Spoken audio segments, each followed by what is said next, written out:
Hey guys, this is the Anime Fiend bringing to you today One Piece greatness and dude, okay, 1,000 chapters of One Piece. Dude, just think about it, man. God fucking damn. I mean, dude, this shit is just lit. Like, this time is beautiful, right? And I know I've been like making only One Piece videos for, for a while now, but yeah, I mean, look, this is a special moment, and yeah, I think, you gotta bear with me, and I'm only gonna make One Piece at least for this week. Maybe, Kingdom would come out, but yeah, Jujutsu, Kaiju no 8, and anything else that I'm planning, yeah, I decided to skip it for maybe next week. Yeah, next week I'm definitely gonna make everything else. Hopefully, nothing promised, but yeah, this week it's all One Piece because man, this is a moment in history that that is like just beautiful, and I'm just grateful that I'm here, right? One Piece chapter 1000, how awesome that is. But today, I didn't plan this video, but yeah, today I'm gonna talk about, like, when people ask you why is One Piece great, right? Why do you like One Piece? Why do you think One Piece is the greatest story you've ever known? And many people I've heard, online on YouTube, Twitch, or Twitter, or wherever, right? Everybody is like, well, see, One Piece, man, its world building is so awesome. And even the people who, like, who are like talking against One Piece, right? They're like, well, dude, whenever I ask people about how why One Piece is great, they're just like world building, and you see, I appreciate the world building, right? But you see, man, Berserk, man, you see how great it is. Hunter x Hunter, like, oh, all of these have deeper meanings, deeper shit. Like One Piece, it's only has world building. Well, today I think I'm not gonna talk about world building at all, right? I'm gonna talk about why One Piece is the greatest I've ever known, right? Yeah, yeah, Anime Fiend, yeah, the Anime Fiend, has ever known. So you see, of course, it is my opinion, but I'm gonna give you like why One Piece is the greatest of all time. Oh, let's talk about how One Piece seamlessly transitions from childish comedy to this sad or deeper undertone of a story. It's beautiful, and this is like, I've never seen it done in this way, right? Like, one moment you'd be laughing your ass off looking at this childish comedy, and the second moment you'd be hit with a ton of bricks, and you'll be like, oh god damn, who is this guy, who's chopping onions, man? And it's just beautiful how the way they present it, right? Like, I could give you huge examples like, oh, going Mary, oh, Robin saying I want to live. No, I'm gonna give you an example which, even at the beginning of the show, right, in an arc, Orange Town, I mean, it's considered one of the, below average One Piece arcs. In that arc, when you meet Luffy and, the dog Choo Choo, right? They fight, of course, it's a hilarious scene, and then at the end of the day, when you see the moment, when you see the dog's, owner's shop burning, and the dog is just, it's not crying, it's not like, it's just sitting there, and it's looking at this treasure it's been guarding for ages, right? And it's seeing that this thing is gone. At that moment, Luffy brings in that one bag of, dog biscuits or whatever, right? That one last bag that he could save.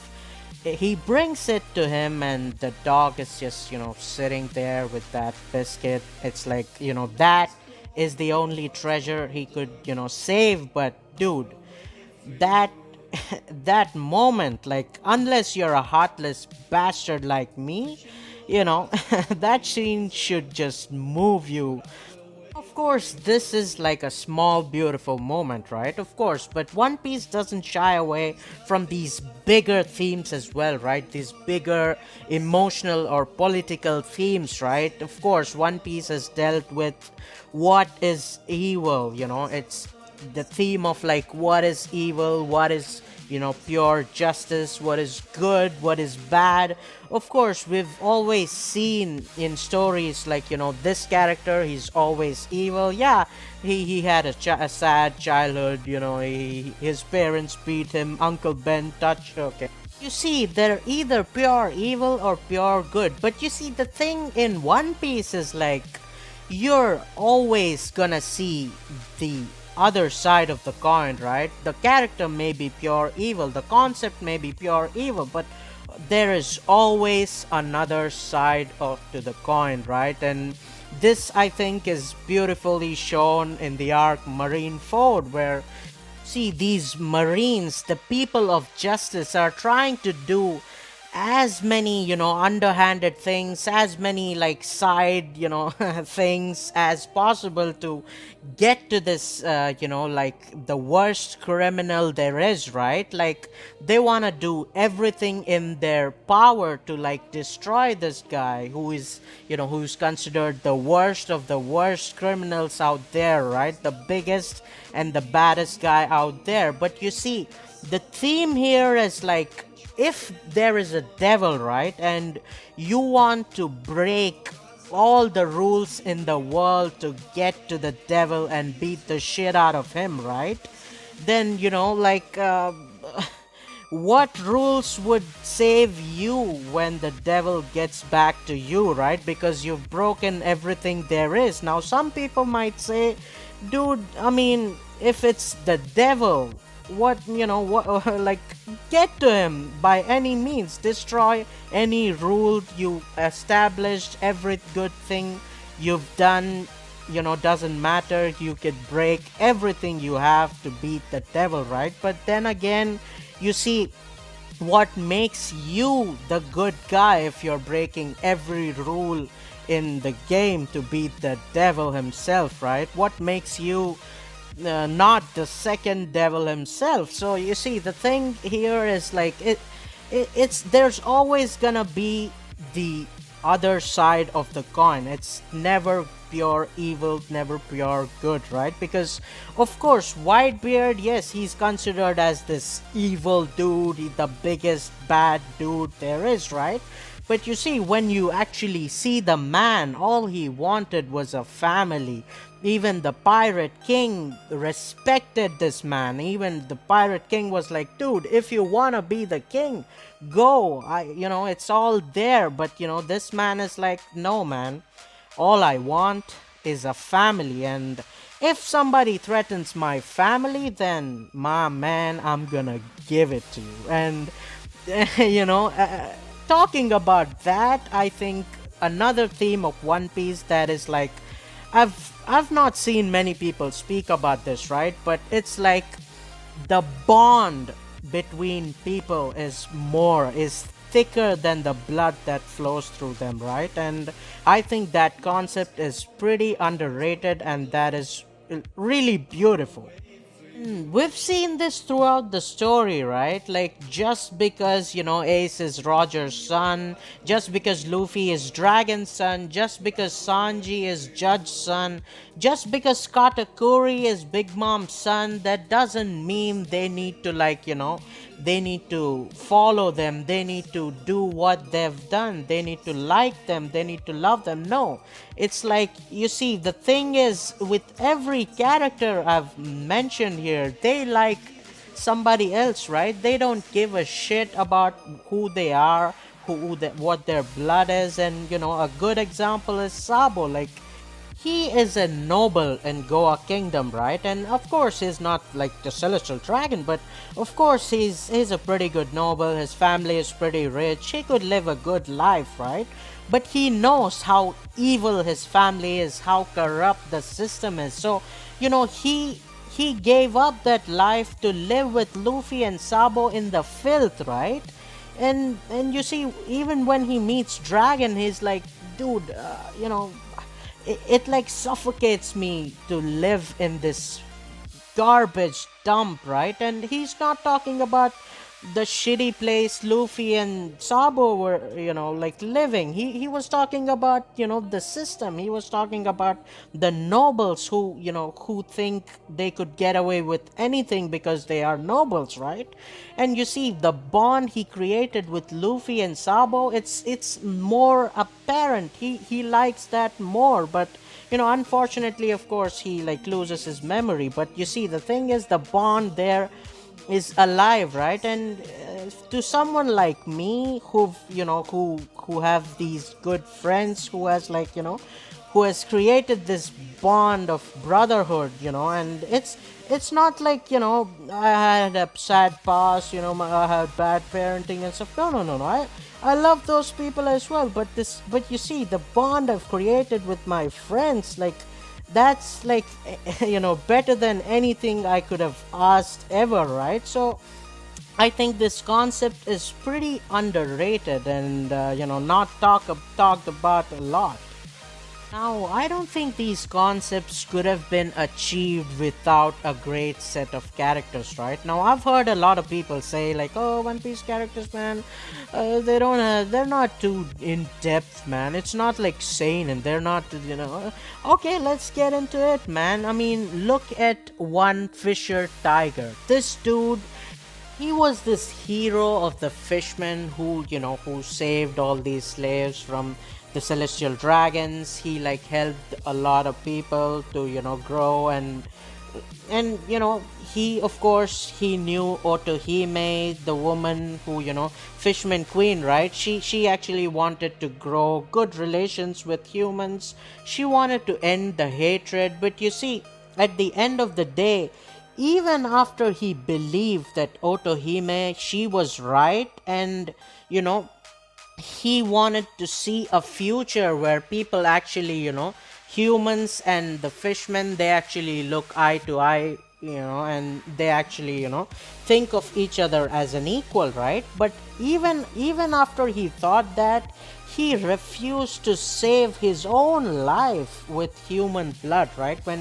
When he was dying of blood loss, he refused to take human blood to save even himself. So you see, theme here might look like, oh, he's just a hypocrite and the concept is just convoluted, but it's not. It's real. That's what it is, right? That's how human beings behave. And talking about slaves, one of the most hated characters in One Piece, or let's not say hated, right, but one of the like least liked characters, and I think she's only liked because of her looks, right? And I'm not gonna delve into that, but of course, Boa Hancock, most of the people just like, oh, she's beautiful, she's my favorite, she's my girl. But you see, nobody likes her for her character, and I don't like her either, right? But you see, her character writing, it's so beautiful. This woman, right? First, when you look at her, she's like this evil bitch who who like punts these like puppies, who doesn't even treat her own people as an equal. She's arrogant. She has this massive ego, and everybody's like, this fucking bitch, we don't like her. But you see, then you get to see her backstory, right? And again, she, just like Fisher Tiger, she was also a slave. She was fed these devil fruits as an amusement. She was tortured and God knows what not, right? Like, maybe, One Piece, just because it's like not a seinen, we haven't seen like the harsh part of it, right? But being a female slave, you could imagine the most horrible things that could have happened to her, right? You know what could have happened to her, because yeah, you could say like, oh man, Casca and the those things, Eclipse, you could say, oh, that's the biggest, baddest thing happened. Yes, that is one of the best things, like, not best, okay, that is one of the most impactful things that happened in, like, anime history, right? But you see, you could you could look at Boa Hancock's backstory and you could see these things happening to her as well. But you see, just because we don't see it out loud, just because Oda doesn't say it out loud, doesn't mean it didn't happen, right? But again, Boa Hancock, even after suffering all these things, she developed like a hatred towards these like men and like everybody, right? Especially towards men, but of course even everybody. She's like this bitch and she doesn't like men at all, right? But at the end of the day, you see, the tragedy of her story is the people who actually saved her from slavery were again men. Fisher Tiger was the dude who saved her from slavery, right? And we see that I think Rayleigh also helped her, I think escape or something. Like Rayleigh also helped her do something. So you see, the thing is like, at the end of the day, the tragedy of her story is yes, she hates these men who made her suffer, but again, men are the people who saved her. So you see, it's like it's so fucked up, but it's beautiful at the same time, right? It's like it's life. You can't predict what's gonna happen next, and that is how One Piece goes. And just like these two characters, I think all of the side characters have these themes, right? They have their ups and downs, goods and bads, but I think all of these things couldn't have worked without the perfect protagonist, and that is, of course, Luffy. And I think Luffy, right? The themes of One Piece are perfect for Luffy, right? And just like, I think O'Hara, the great, One Piece YouTuber O'Hara, just like he said, right? Luffy is the story. Luffy is the one we are watching, right? Yes, the world, it seems like it's real. Yes, the world, even without Luffy, it could run. That's how good One Piece's world building is. But of course, we're not talking about world building. But you see, even after all these things, right? The story is Luffy. The theme of One Piece, it's like nothing is black or white. It's not about just, justice, injustice, good, evil, or anything, right? In everything in life, there's nothing, no such thing as black and white, right or wrong, right? It's always, there's always gonna be a better way and there's always gonna be a shitty way. So, you see, it's all about what you do with it, right? And I think the biggest theme of One Piece is freedom, and Luffy, his goal, again, like, just like other shonen main characters. See, of course, I want to be the Wizard King, I want to be the Hokage, I want to be whatever, right? The Shaman King or anything, right? You see, Luffy also wants to be the Pirate King, but you see, the thing is, he wants to be the Pirate King because he wants to be the freest man there is, right? But again, he doesn't mean he's not free now. He means like, I want to be able to do anything that I want, and that's why he's going through this journey, right? That's why he doesn't care about the will of D. He doesn't care about, anything, right? He doesn't want to be the hero. He is just a man who wants to go on an adventure and do whatever he wants. And the theme of, pirates and, world government controlling governments, like, it perfectly syncs with what Luffy is, and that is the beauty of One Piece. You see, the villains of One Piece perfectly synchronize with Luffy as well, right? Of course, you see, Crocodile and Doflamingo, they want to control the people, which, directly opposes Luffy. You see, Kid, he's like this, he's not a villain, but he's like this cruel, evil pirate who would do anything, would go to any lengths to get to the best, right? But Luffy is perfect opposite, right? He wants to do the way he wants, but like he's not this evil dude. And Blackbeard, what do you want me to say about Blackbeard, right? That dude is the perfect opposite of Luffy, right? he like Luffy wants to be the freest man to do whatever he wants, and Blackbeard wants to be the freest man to like destroy like the chaos. He's the perfect anarchy, right? And again with Akainu, what he wants perfect justice, right? He's the perfect authoritarian, which is, exactly opposite to Luffy. And there's a lot of other characters as well, right? God Enel, who's like the superior, just like the celestial dragons, who are like these superior beings who want to control all of these things and who want to like maintain their power and destroy everybody beneath. Just, like everything is perfectly synchronized. It's like, everything is just flowing seamlessly through again this perfect world building, right? So I could ramble around, for hours about why One Piece is the greatest that I've ever known, right? Again, people don't get mad. It's just my opinion. But you see, again,